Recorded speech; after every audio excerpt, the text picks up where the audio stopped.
Clasificación B, bajo supervisión de un adulto.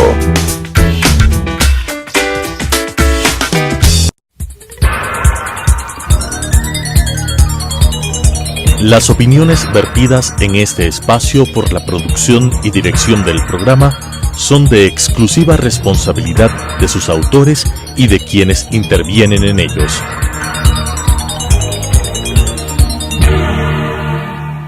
Telesucesos Canal 29 presenta Enfoques, pensamiento libre y crítico. Día a día buscaremos diferentes visiones para la comprensión de la realidad del tercer milenio. Enfoques, un espacio que une noticia, análisis y opinión. Bienvenidos. Gracias por estar una nueva semana con nosotros aquí en Enfoques. Hoy vamos a tratar de un tema muy importante que es la educación. Consideramos que si no se invierte en educación, no se cambian los sistemas educativos, no se irrumpe con una serie de nuevas tecnologías y espacios en donde el maestro es el eje, pero también el educando, esta mezcla de educador y educando es clave para avanzar como país y proyectarnos hacia el futuro. Hoy nos visita Alejandro Piscitelli, quien es experto en educación disruptiva. Estuvo presente aquí en el país para dar un seminario en la UNAD, en la Universidad Nacional de Educación, y quisiéramos, Alejandro, que nos explique qué significa educación disruptiva, qué es lo que se rompe, qué es lo que pretende ese tipo de educación. Bueno, Claudia, muchísimas gracias por la invitación al programa. Estoy acá en Ecuador gracias a la Fundación Telefónica y la UNAD. La palabra disrupción, esta idea de industrias disruptivas, no viene de la educación, obviamente, ¿no? Viene de las organizaciones, de las empresas. Hace 20 años hay un famoso autor que se llama Clayton Christensen. Él planteó lo que llamaba el dilema de la innovación. Bueno, cuando algo es nuevo, pero enseguida se vuelve viejo, ¿y qué pasa? En el caso de la educación, el problema es bastante grave porque los sistemas educativos tienen unas tremendas inercias, están constituidos, primero que son tremendamente abarcativos, ¿no? Es casi todos somos hijos de alguien, algunos somos padres, pero todos somos educandos. Y algunos somos educadores. O sea, pero toda la vida es la mezcla, porque al mismo tiempo que somos educadores también aprendemos. Entonces una mezcla es un continuo que no termina jamás. Exactamente, pero el tema es que la industria educativa, si lo querés llamar con esos términos que le ponen los pelos de punta a los docentes, ¿no? La industria educativa es una industria que tiene una demanda cautiva, porque cada vez que nace alguien va a tener que pasar por la escuela. Cualquier persona que nazca en un sistema va a tener que pasar sus 12 años o 18 años. Por algún tipo de sistema educativo. Por algún tipo de sistema educativo. Todos van a tener que pasar. Entonces, desde el punto de vista de la industria, es una industria que tiene esa demanda cautiva. Otras industrias tienen que pelear por conseguir los clientes. ¿Y por qué si tiene una demanda cautiva y todos somos frutos de, no evoluciona al mismo tiempo que el resto de la sociedad? Siempre hablamos que el maestro está un poco anquilosado, o las instituciones educativas siguen siendo o tienen métodos del siglo XVIII y XIX cuando estamos en el XXI. Por ese motivo, porque tienen demanda cautiva. Cualquier otra industria que no tuviese en demanda cautiva se ha desaparecido hace un siglo II, hace 50 años. O sea, no tienen... O sea, no, ese es el marco, no quiere decir eso que tenga demanda cautiva, no se puede hacer nada y no pase nada. No, son sistemas complejos, o sea, imagínate que estamos hablando en Argentina, por ejemplo, hay 11 millones de estudiantes, en México 25 millones de estudiantes, en Brasil 55 millones de estudiantes, en México estamos hablando, porque viví 3 años ahí, 220.000 escuelas. El director de educación primaria, de él dependen 100.000 escuelas. Entonces, pues imagínate una persona que tiene esa responsabilidad, ¿no? Sos vos, de vos dependen 100.000 escuelas. Con profesores, alumnos. Toda la problemática. Todo eso, ¿viste? Entonces, ¿qué hago yo con todo eso, no? Entonces, si uno lo ve desde el punto de vista macro, realmente es muy complejo. Ahora, esto no quiere decir que no se esté haciendo nada, no quiere decir que no se pueda hacer nada, no quiere decir que hay contraejemplos en todos lados. Y lo de la educación disruptiva, la palabra, ¿viste? Como todas estas palabras catchy, ¿no? ¿Viste? Como de inteligente, disruptivo, innovador, es más provocativa que otra cosa. Es la idea de que no tenés que quedarte entrampada en todas estas limitaciones estructurales, históricas. Y si uno puede romper eso, ¿no? Como el ave que sale del huevo, puede romper esos marcos y puede imaginar nuevos formatos, nuevos soportes, nuevas instituciones. Pero ¿cómo lograr involucrar al sistema como tal? Porque de pronto tú como profesor o como experto que viene de Argentina dices, hagamos esto, pero ¿cómo romper con cascarón que lo cubre o el sistema que te obliga a seguir ciertas pautas? Bueno, en Argentina tenemos un gobierno nuevo hace 2 años, igual que ustedes hace poco tiempo, y se revisan cosas que pasaron los 12 años anteriores, y se trata de avanzar en esta dirección, en la otra.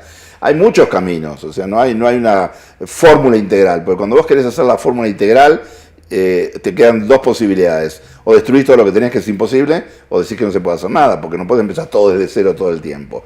Entonces, acá básicamente el asunto es que la escuela, que los docentes, que los padres, que los directivos y que los alumnos sintonicen con el mundo que tenemos. O sea, porque la escuela está como muy encapsulada, está muy aislada. O sea, independientemente que tenga ahí en el medio de Quito, tengamos todas estas escuelas, las escuelas son como guetos, como cosas cerradas. De hecho, vas a ver que en la mayoría de las escuelas hay barras, cierran la puerta, es como que encierran los alumnos las horas que sean. Uno sabe que tiene que estar 6 o 7 horas encerrado de adentro. En ese sentido es una institución total, es casi carcelario, ¿entendés? O sea, por el bien de los chicos, para que no se pierdan, no se escapen, no les pase nada, etcétera, lo que sea. Pero está encapsulado. Entonces, lo que nosotros estamos diciendo, lo comentábamos el otro día en el seminario, ahí cerca de Azogues, porque no es en Azogues. Es en Charasol, exactamente. Entre Charasol y Chuquipata. ¿Quiénes somos del sur? Sí, ubicamos claro, bien. no es Azogues, no es Chuquipata. No. Entonces, en el seminario que decíamos ahí, comentamos una frase de Goethe, del gran literato alemán, que él decía: gris es toda teoría, verde es el árbol de la vida. O sea, gris es toda teoría. Si vos encapsulás a los chicos, si vos los encerrás, si vos les das un currículum aquilosado. Lo que muchos nos quejamos es que a un niño que ingresa en los primeros años de preescolar le quitan la creatividad porque lo adocenan. Es decir, todos cantan la misma canción y el que canta diferente es retado por la profesora. Bueno. Entonces, ¿cómo ir generando esto en base a una educación más disruptiva? Sí. Cuando mirábamos lo que tú decías, es enseñar a hacer, saber y convivir. Pero ¿cómo mantener esa esencia creativa, esa esencia soñadora, aventurera que muchas veces tienen los niños al ingresar a la escuela? Bueno, es un trabajo bien complejo y tiene que ver básicamente con quién está a cargo del aula, ¿no? Porque vos vas a ver, en la profesión docente, ¿son todos los docentes iguales? No. Es lo mismo que cualquier otra profesión, en los locutores es lo mismo. ¿Cuántos hay brillantes en la profesión de locutores? Un 5%.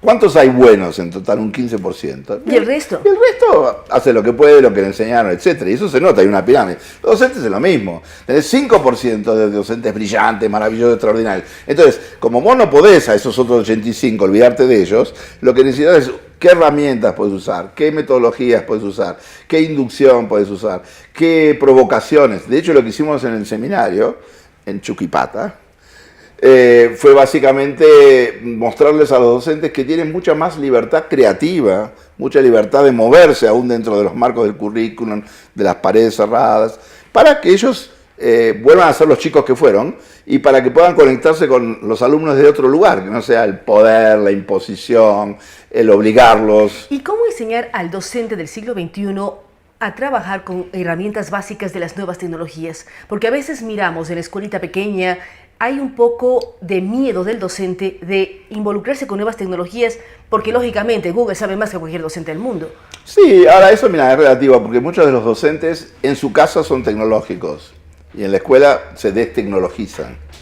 Entonces ahí hay como una gran contradicción. Yo conozco muchos docentes que usan WhatsApp, muchos docentes que usan Twitter, usan Facebook personalmente, pero no lo usan en la escuela. ¿Por qué? O porque no hay conectividad, o porque sienten que es más complicado conectarse con esa herramienta con los chicos que son nativos digitales, supuestamente saben más que ellos, etc.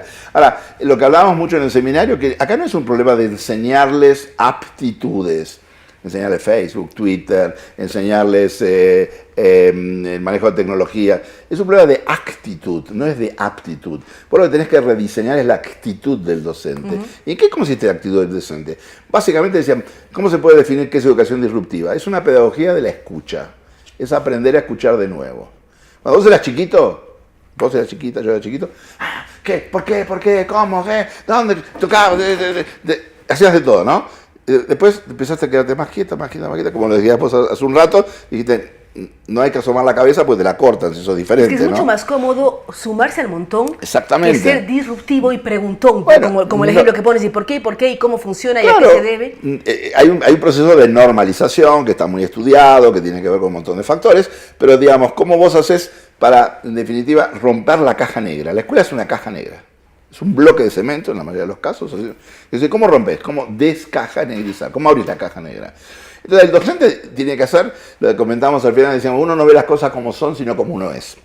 Uno no ve las cosas como son, sino como uno es. Y cada uno enfrenta la realidad y como puede, su propia visión desde lo que uno es. Claro, entonces si vos querés convertirte en un nuevo tipo de locutor, si vos querés convertirte en un nuevo tipo de docente, si vos te querés convertir en un nuevo tipo de gobernante, tenés que abrir los ojos mucho y empezar a hacer cosas que no haces todos los días. Y lo que tú mencionas, el tema de la escucha activa, ¿cómo lograr hacerlo? ¿Cómo mantener un currículum que en México, en Argentina o en Ecuador lo tenemos y ser creativos? Es lo que tú has dicho en la UNAE, en el seminario con docentes. Exacto, pero ¿cómo lo vas haciendo? Vas entrenando, o sea, vas coachando, vas entrenando, vas jugando. Estuvo María Caso con nosotros y ella tiene una pedagogía muy de intervención, muy performativa, ¿no? Los hace hacer cosas, romper globos, cantar, gritar, etcétera. Cosas que son buenas en el sentido de que te permiten de alguna manera liberarte de todos tus fantasmas, de todas estas cosas que no se puede, sobre todo de la impotencia, ¿no? No se puede, o no se debe, y decir, yo también puedo, ¿no? Y ves ejemplos, porque te contagias del entusiasmo de la gente, hubo un concurso, se presentaron 5 trabajos, entonces decía, mirá, a lo mejor la presidencia yo me puedo presentar, porque lo que estoy haciendo vale la pena, ¿no? Es decir, tiene que ver con esta cuestión de la autoestima del docente que está muy lastimada, muy dañada en América Latina. ¿Cómo lograr mejorar esa autoestima? ¿Cómo lograr que el docente o que quien busca una profesión quiera ser docente? Porque los profesores de una u otra manera marcamos la vida de los estudiantes. Digo, marcamos, bueno, yo he estado en universidad como profesora universitaria, pero marcas, y uno, no importa los años que tenga, se acuerda del muy buen profesor o del pésimo. De los así, no pasa nada. La gente que viene trabajando mucho en esto, en formación docente, o en deformación docente, ¿no? O en reformateo docente, o en cambio de chip del docente, ellos lo que hacen es básicamente bucean en su propia historia personal. Vos lo decías recién cuando estudiabas, ¿no? ¿De cuántos docentes te acordás vos de la universidad? ¿Quiénes fueron tus docentes memorables? 1, 2, 3. O algunos por famosos, otros por buenos, otros por distintos motivos, pero de repente cuando vos te imaginas decir, ¿quién me influyó realmente? Yo diría 1 o 2, de la universidad, del posgrado, de la secundaria. Entonces cuando vos vas a ver esos docentes memorables, entonces tratás de reconstruir, si algunos viven todavía, puedes ir a las clases y ver cómo las dan, etc. Entonces uno lo que puede hacer es como una especie de ingeniería inversa. A ver, yo voy a una clase, veo que vos sos un buen docente, entonces yo observo, ¿no? ¿Qué estás haciendo vos para ser un buen docente? Entonces se puede reconstruir eso. Entonces te va dando como un DNA del buen docente. Y ese DNA del buen docente, si vos lo podés codificar y después podés entrenar a los otros docentes para que sean en algo como este. Es difícil uno hablar del ADN y cómo hace que todos tengan como docentes un ADN positivo y que impacten de manera positiva en sus alumnos, no en la clase, a lo largo de su vida. Totalmente, por eso una de las cosas que se hablaba ahí era de los cambios en el sistema de evaluación. O sea, si vos me estás hablando de que querés potenciar la creatividad, si vos me estás hablando de que querés premiar a los que sobresalen, los que son diferentes, si vos me estás hablando de que lo que querés es que la gente no quede domesticada, sino que pueda conectarse con su imaginación y su creatividad, y después le pones una nota. Después, ¿cuánto tenés en creatividad? 5, 8, 10. Es ridículo. O sea, porque vos estás midiendo con algo que no corresponde a algo que no es. Se puede medir de alguna forma, pero no en esta forma cuantitativa, ¿no? Entonces, lo que vos pedís, insistís, ¿no? Con la pedagogía de la creatividad, con la pedagogía de la novedad, luchar con lo que alguien decía, la pedagogía del aburrido. ¿Para eso se puede hacer? Se está haciendo, lo estamos haciendo. Tú hablas de la pedagogía del aburrido. Yo recuerdo a un maestro acajeado que decía, ¿cuántas horas nalga uno pasa en clases? Correcto. Pero ¿cuántas horas pasa sentado sin aprender nada? Totalmente. Bueno, eso salió mucho y los docentes estaban molestos por eso, porque les preguntaban, la profesión docente, lo que ustedes hacen en su clase, es una farsa. ¿A vos te gustaría que te digan, usted es locutor, es una farsa? Dice, ¿cómo una farsa? Yo estudio, yo me preparo. Bueno, entonces el problema con los docentes es que tienen los problemas de todas las profesiones, más un problema nuevo. Yo lo llamo eso, siempre hay distancia generacional, ¿no? Los docentes en general tienen distancia, salvo cuando empiezan a enseñar cuando son muy jóvenes. Pero si no hay una distancia de 5 años, 10 años, 15 años. Ahora imagínate, cuando yo entro a una clase, que todavía no doy clases, porque yo no hago más clases, sino que hago otros experimentos. Me imagino que odias corregir exámenes. No, odio corregir exámenes, odio dar clases, odio escuchar clases, todo eso me parece horrible. Entonces nosotros hacemos más esas cosas performativas, dejamos que los alumnos presenten cosas, trabajamos en ejemplos, pasamos charlas TED, les mostramos, y hacemos muchas cosas de improvisación teatral, dramaturgia, trabajo con el cuerpo, ese tipo de cosas. Y cuando vos vas viendo cómo todo esto se va desarrollando, pues decís, mira, acá se puede ir por este camino, se puede ir por este camino y por este camino. Pero el problema es que la diferencia generacional se le sumó otra ola, la diferencia que yo llamo alfabeto generacional, que tiene que ver con cómo aprenden los chicos.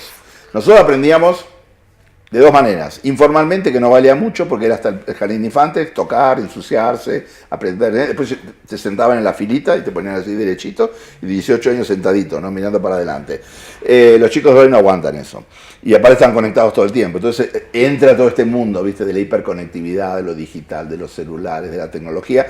Y los docentes le tienen mucho miedo a eso, ¿no? Porque vos no podés competir con una película, vos no podés competir con una televisión, ¿no? Vos no podés competir. No puedes competir, pero sí puedes estar enterado de lo que los chicos ven, los chicos leen o los chicos hacen. Pero vos decías antes, ahí está. ¿Cómo haces para deformar bien a los docentes? Tienen que sintonizarse con el mundo que existe. Entonces nosotros, ¿qué les decimos? Tienen que ver series de televisión. ¿Cómo series de televisión? O tiene que leer libros que los chicos leen, desde, también, desde Harry Potter en su momento. Desde Harry ¿viste? Potter, pasando por Crepúsculo y otros más. Lo que sea, exactamente, si tenés que escucharlo, tenés que sintonizar y tenés que ver lo que les pasa. Pero las series de televisión son bastante intergeneracional, porque de repente ves una cosa como Breaking Bad, y el otro día saltó el tema de Breaking Bad, ¿no? Y un alumno dijo, ¿vos qué querés ser? Yo quiero ser químico, dice, como el de Breaking Bad. Y digo, bueno, vas a ser un licenciado en metanfetamina, ¿viste? Pero más allá de la ironía, lo que está pasando, inclusive hay series de televisión, después si tenés tiempo mirarlas, hay dos series de televisión que las recomendamos el otro día en Netflix. Una se llama Rita y otra se llama Merlí. Son de dos profesores. Merlí es un catalán que da filosofía, es un tipo que tiene su vida hecha un desastre, pero como docente es maravilloso. Escucha, enseña, provoca, responde, juega con los alumnos. Y Rita también es una Es decir, los docentes tienen que, no importa la edad que tengan, saber qué es lo que los chicos están viendo, haciendo para empatar y para conversar las cosas que les interesan. Y hacer las clases llamativas, creativas, pero ¿cómo lograr este tipo de disrupción, mantener la currículum y garantizar que exista un mínimo de conocimientos que los chicos aprendan luego que terminen las clases? Mira, hay varias cosas ahí, hay por lo menos tres. Una es, nosotros decíamos que el lugar más, desde el punto de vista formal, el lugar más creativo y más potente de enseñanza es el kindergarten, y el menos la universidad. En el kindergarten los chicos se juntan, van por grupos, trabajan en distintos niveles, etc., ¿no? Entonces nosotros lo que proponemos es como hacer un kindergarten de la universidad, un kindergarten del secundario, que tenga esas cosas que tienen el kindergarten, llevarnos a... Con el mundo de lo lúdico y... De la gamificación, lúdico, todo ese tipo de cosas. Ese es un punto. El otro punto es que vos podés imaginarte nuevas universidades, no las que fuimos nosotros, ni las que hay hoy. ¿Cómo nuevas universidades? Sí, universidades que son, por ejemplo, que no tienen campus, pero que tampoco son virtuales, donde la gente viaja por todos lados. A ver, esto que no tiene campus y tampoco es virtual, ¿cómo funciona? Bueno, hay un ejemplo, hay varios, pero el ejemplo más interesante se llama Minerva School. Es una universidad que se creó en San Francisco hace 3-4 años, y es una universidad donde los alumnos pasan los primeros 2 semestres en San Francisco y los próximos 6 en Berlín, en Buenos Aires, en Londres, en Seúl, en todos lugares distintos del mundo. Tienen muy pocas clases, tienen 12 horas por semana, muy poquitas, y las hacen a través de una plataforma especial que no es de e-learning como nosotros conocemos, una plataforma interactiva que se llama The Active Learning, donde la profesora se conecta con 18 alumnos, los ve en la pantalla, ellos la ven a ella o a él, y ahí hacen todo el trabajo, que no es un trabajo de educación en el sentido de transmitir un currículum, sino de desarrollar grandes preguntas y grandes problemas. Por ejemplo, ¿qué va a pasar cuando se termine el agua en el mundo en el año 2050?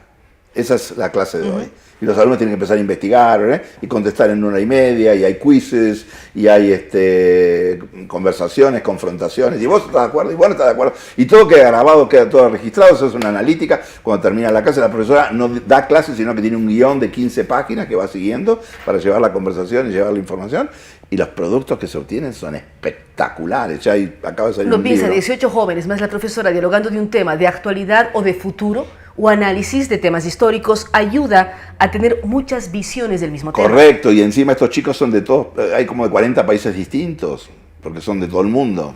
Entonces ahí tenés un ejemplo. Ese es un ejemplo. Ahora, vos me decías al principio cómo veías lo que estaban haciendo en la universidad de... Te lo decía fuera de micrófono, ¿cómo miras la UNAE? Claro, ¿cómo ves la UNAE? Bueno, la UNAE, inclusive estuvimos hablando con alguna gente de la UNAE de la posibilidad de usar esta plataforma de Active Learning, con lo cual te muestra que están abiertos. La UNAE está tratando de hacer algo que es diferente a todo lo que había antes. No es la formación docente convencional, han traído profesores de distintos lugares del mundo, tienen profesores, tienen una materia, una orientación que es sobre multicultural. Estuvimos hablando con indios de distintas etnias que nos contaban cosas. O sea, hay mucha riqueza. Y cada uno tiene una cosmovisión diferente porque nació, creció, se formó allí y tiene que ser comparada con las otras. Pero esa es la clave. No comparada, comentada con las otras y uno aceptar esas diferencias. Sí, imbricada, ¿no? Dialogando. El punto clave nos decíamos, bueno, si tienes que resumir todo esto, ¿de qué estamos hablando? Hay un apotegma, hay un mantra, ¿viste? Hay un dictum, algo que dice... obra de tal manera que aumentes los grados de libertad, tuyos y los demás. Esa es la consigna, que aumente los grados de libertad. ¿La escuela tradicional aumenta? No, los reduce. ¿El docente tradicional aumenta? No, los reduce. ¿El currículum aumenta? Pero los al reduce. mismo tiempo que aumentas los grados de libertad, que todos lo buscamos, a lo largo de la vida, todos buscamos mayores grados de libertad. ¿Cómo esa libertad también te ayuda en la convivencia con los demás? Porque tú hablabas, y en los documentos que nos llegaron, sobre el ser, el hacer, el saber y el convivir. Porque a veces la libertad de uno puede estorbar a otro. Bueno, la libertad no es una libertad sin límite, porque todo es relacional. No sé si cuando estudiabas vos seguramente leían a Saussure, ¿no? Que fue el padre de la lingüística moderna. Él tenía un librito que era Curso de Lingüística General. Que a veces lo odiábamos en la universidad. Sí, porque eran muy eran notas que habían tomado los estudiantes, era muy pesado. Pero hizo una cosa que fue genial, definía, decía, ¿qué es un fonema? Un fonema es lo que todos los otros no son. O sea, el fonema no tiene una definición esencialista. ¿Vos quién sos vos? Vos sos todo lo que nosotros no somos. Vos sos... Entonces, uno es frente a otro, uno es en relación a otros. Tu identidad la construís en esta cuestión. Bueno, sí, pero también uno recuerda lo de la filosofía. Yo soy yo y mis circunstancias. Sí, que está muy bien. Ortega y Gasset está siempre actual. Está siempre actual Ortega y Gasset. Pero por eso, la libertad no es que es una libertad sin límites, sino la verdadera libertad siempre tiene limitaciones, siempre tiene constricciones. Pensalo en un pintor. El pintor puede pintar cualquier cosa. No pinta en el techo, ¿viste? Pinta en el canvas, en la tela. Y pinta cualquier cosa. No, pinta lo que es su historia, su interés. Y lo que hace bueno a un pintor es que se mantenga con constricciones, que mantenga esas limitaciones. Por eso te decía que otro punto interesante era lo del kinder, otro punto interesante era las universidades alternativas, y el tercero, que es muy interesante, es una idea de las organizaciones que dice, se llama el principio del 80-20. ¿Y qué dice? Que en las organizaciones, y en esta radio pasa lo mismo, seguramente, y en la televisión pasa lo mismo, el 20% de los productos generan el 80% de los ingresos. El 20% de los productos genera el 80% de los ingresos. O sea, hay ingresos que son premium, la larga cola esa, La ¿no? larga cola, la larga el cola. rating o lo sea, que sea. Lo que tenés, pero acá tenés eso, ¿no? Entonces, si eso lo aplicás vos a lo que te preocupa bastante, que es el tema de los contenidos, hay un 20% de contenidos que generan el 80% del aprendizaje. Entonces, no pongamos cualquier cosa de contenidos. Fíjate, si vos pudieras, de todo ese contenido que hay, reducir solo el 20%... ¿Qué pondría? Bueno, seguramente buscaría que el manejo de análisis, pensamiento crítico, exactamente, que, o sea, que no importa lo que reciban, sino contenidos. Capacidad de réplica y de análisis. No buscarías contenido, buscarías metodologías, Porque si yo te pregunto a ti, después yo no sé cuántos años que terminaste el bachillerato, ¿cuánto te acuerdas de álgebra o de matemáticas, química o física? Bueno, la mayoría de la gente no se acuerda de nada de esas cosas, pero después es muy interesante la química y es muy interesante la matemática. Funciona en todo y uno dice... Claro, pero digo, volviendo a eso del 80-20... O el pensamiento de lógica matemática. Bueno, pero lo que hace muy bien Minerva es eso. Ellos dicen, vos tenés que tener 4 cosas. No tenés que tener una comunicación efectiva, vos tenés que tener un pensamiento crítico, tenés que tener un pensamiento creativo y tenés que tener fundamentalmente una comunicación entre pares. Entonces, si vos desarrollas esas habilidades, que son básicamente... Te encontrás con alguien, ¿no? Si vos sos docente, ¿qué haces? Entonces, ¿qué le decís? No, demos la clase con la boca cerrada. ¿Y cómo se da la clase con boca cerrada? Preguntas, ¿y ustedes qué piensan? ¿Ustedes qué quieren? Pero ¿ustedes ¿cómo qué sienten? rompes muchas veces, para terminar ya eso? Si uno llega a la universidad ya con sus estudiantes, en el mundo que vivimos en América Latina, los chicos no están acostumbrados a hablar sino escuchar. Entonces, ¿cómo logras el viraje para que los estudiantes, primero, el profesor puede contarles la mentira más grande y los chicos escuchan? O te cuestionan porque miran en Wikipedia y dicen, pero, te equivocaste todo el pero muy pocos cuestionan. Es cómo romper eso y hacer que sean los chicos, los estudiantes, los que hablen y el profesor aprenda de eso? Mira, es un proceso. Nosotros tenemos una cátedra en la Universidad de Buenos Aires que se llama Cátedra de Datos. Y esta cátedra yo soy el titular desde hace 21 22 años. Tardamos 12 años en decir, esto no lo hacemos más, y damos ese viraje. Como tardamos mucho, ahora lo que podemos hacer es que la gente trate de hacerlo mucho menos tiempo. Lo interesante es cómo podés sipiar estos procesos, cómo podés acelerarlos. Porque si lo vas a descubrir vos sola, a lo mejor tardas 10 años. María Caso el otro día decía, mira, yo empecé a dar clase con anteojos para mostrar que era más grande. Tenía 24 años en el año 94 y tardó 17 años en darse cuenta que había que hacer otra cosa. Si todo el mundo va a tardar 17 años, ¿viste? No sé qué va a pasar en el mundo. Entonces la idea nuestra es que estas cosas que nosotros descubrimos después de mucho tiempo, las puedas condensar en metodologías, en talleres, en seminarios, en performances, en formatos que te permitan a vos documentarte de otro modo y acelerar estos procesos. Yo creo que en un par de años puedes conseguir resultados realmente muy poderosos. Esperamos que así sea, porque a veces vivimos de reforma en reforma y no sabemos hasta cuándo seguimos reformando y existe cambios reales en la educación. Exacto, la idea no es trabajar tanto en el nivel institucional, que todas las reformas que vos dijiste en Argentina se hicieron, ninguna sirvió casi para nada, sino trabajar dentro del aula, hacer mucho trabajo de campo, pero en este alineamiento de lo que estuvimos discutiendo con vos. Muchísimas gracias, Alejandro Piscitelli. Con él hemos hablado sobre el tema de educación disruptiva, cómo lograr mirar un cambio real en la educación en donde el docente esté callado y sean los estudiantes los que pregunten, los que interpreten, los que busquen conocimiento y recuerden después de muchos años qué fue lo que hicieron y sobre todo lo que decía, haciendo referencia a la UNAE también, ir creando cada vez mayores grados de libertad de pensamiento, libertad de aprendizaje, de enseñanza, ejemplos como Minerva School en Estados Unidos o lo que ellos están haciendo en diferentes partes del mundo, generando charlas y diálogos para modificar esa esencia del docente que sigue siendo importantísima, pero tiene que aprender a escuchar más que hablar. Así es que muchísimas gracias Alejandro Piscitelli, quien nos ha visitado aquí en el país con el apoyo de Fundación Telefónica, ha estado sobre todo en la Universidad Nacional de Educación. Vamos este momento a terminar el programa, agradecerles a ustedes que nos acompañan semanalmente y nos vemos la próxima semana.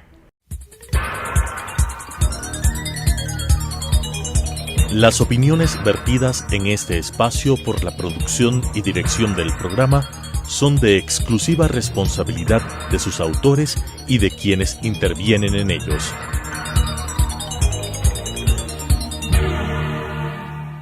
Telesucesos Canal 29 presentó Enfoques, pensamiento libre y crítico. Día a día buscaremos diferentes visiones para la comprensión de la realidad del tercer milenio. Enfoques, un espacio que une noticia, análisis y opinión.